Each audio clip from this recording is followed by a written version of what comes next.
Oi, eu sou Leandro Malazidoro, sou jornalista, cartunista, produtor gráfico e mestre em design estratégico. A pandemia para mim afetou muito a forma como eu reajo ao mundo. Eu originalmente sou cartunista, trabalho com isso desde os anos 1990 e organizei uma exposição junto à Câmara de Vereadores de Porto Alegre, onde nós fomos censurados e deu mídia nacional em 2019. Quando entrou 2020, eu ajudei a organizar o jornal Grifo, que é distribuído pelo ISU e pelas redes sociais.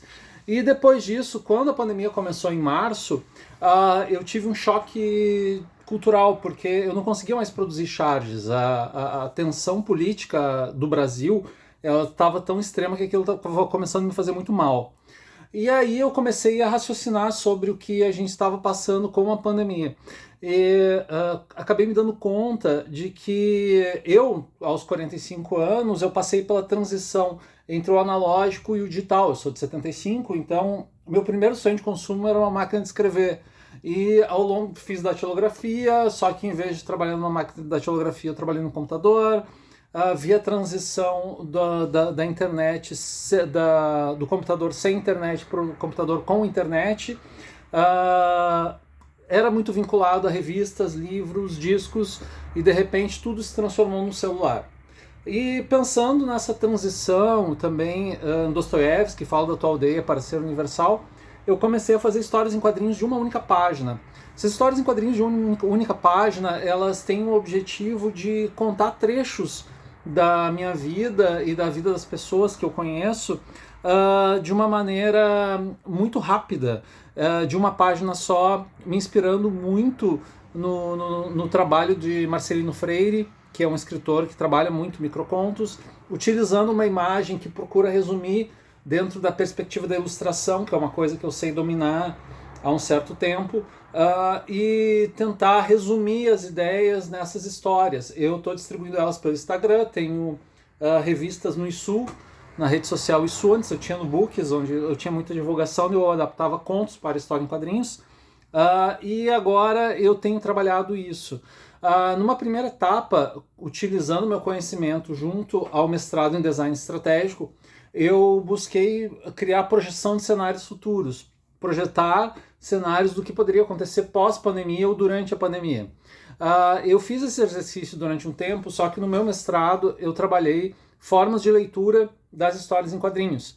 Até um dos trabalhos que eu fiz, ele se tornou realidade, que é criar revistas em quadrinhos personalizadas para cada público, criar uma livraria que trabalhasse isso.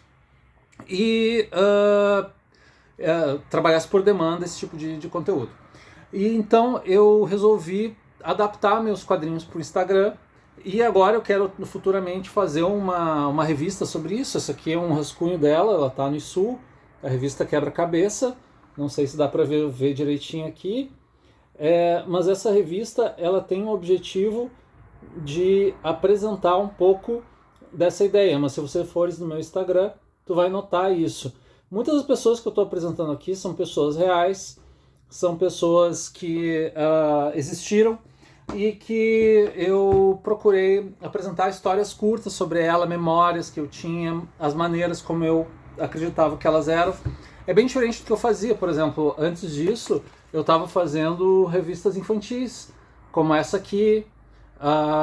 Eu organizei a edição de risco, que é de charges, organizei esse trabalho que eu mostrei para vocês, que eu falei para vocês sobre a exposição na Câmara de Vereadores de Porto Alegre. E esse exercício de fazer essa história em quadrinhos de uma página, eu estou isolado desde março de 2020. Agora eu estou saindo um pouquinho mais, mas isso aí serviu para eu ativar minha memória. E eu notei que esse período que a gente está passando, ele é um período que não se repete, não vai se repetir tão cedo, não vai se repetir enquanto eu estiver vivo. Então eu quis aproveitar esse período, e estou com quase 200 páginas já de história em quadrinhos pronta, e cada página de história em quadrinhos, ela representa um pouco da memória que eu tenho, um pouco do conhecimento que eu tive das pessoas, e realmente tem muita gente que eu deixei de fora, muitos casos que eu deixei de fora e que eu ainda preciso trabalhar. E eu pretendo reunir isso num livro que vai se chamar Quebra-Cabeça, que eu não sei se é tão necessário mais reunir em livro, porque o livro também ele está sendo substituído pelas telinhas, né? Mas de qualquer forma eu quero fazer esse registro único, esse pensamento linear do livro, para poder registrar esse momento que eu passei durante a pandemia e que estamos passando ainda, porque a pandemia não terminou. Eu acho muito importante esse exercício de memória, principalmente quando você está solitário ou você tem esse tipo de oportunidade de ter esse tipo de raciocínio. E para mim, isso resumiu muito do que das experiências de vida, porque eu conto as histórias em quadrinhos utilizando parágrafos narrativos distribuídos pela página e balões de fala. Então é um pouco do que eu vi nas histórias em quadrinhos do Alan Moore, do Frank Miller, do Watson Portela, do Mozart Couto, do Angeli, do Laerte, e isso eu procurei resumir o máximo que eu pude, porque meu interesse é que as pessoas leiam essa ideia e tenham um impacto numa imagem única, e não fiquem delongando-se para consumir toda a história.